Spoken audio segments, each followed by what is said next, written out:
بسم اللہ الرحمن الرحیم۔ السلام علیکم ناظرین اکرامی، ایک مرتبہ مولا علی جنگ نہروان کے لیے اپنے گھوڑے پر سوار ہو رہے ہوتے ہیں کہ ایک نجومی مولا علی کے پاس آتا ہے اور کہتا ہے، اے علی، یہ جنگ آپ مت لڑیں کیونکہ آپ کا ستارہ گردش میں ہے، آپ یہ جنگ بری طرح ہار جائیں گے۔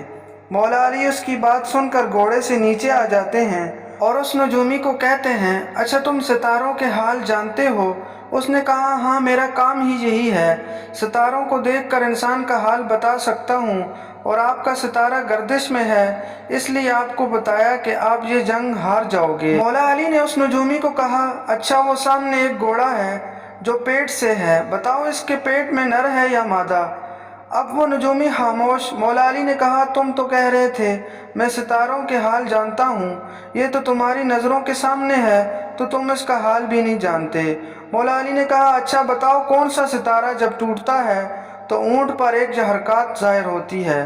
اب پھر وہ نجومی خاموش۔ مولا علی نے کہا، اچھا اس میرے گھوڑے کے پاؤں کے نیچے زمین پر ایک چیز ہے، بتاؤ کیا ہے؟ نجومی خاموش۔ مولا علی نے کہا، تم آسمان کو تو کیا، زمین پر تمہاری نظروں کے سامنے جو ہے وہ بھی نہیں جانتے۔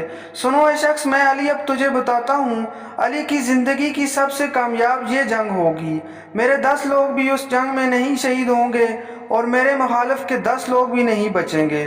اور پھر تاریخ میں لکھا ہے کہ جنگ نہروان میں مولا علی کا کوئی ساتھی بھی شہید نہیں ہوا تھا اور مولا علی کے مخالف کی طرف 9 آدمی بچے۔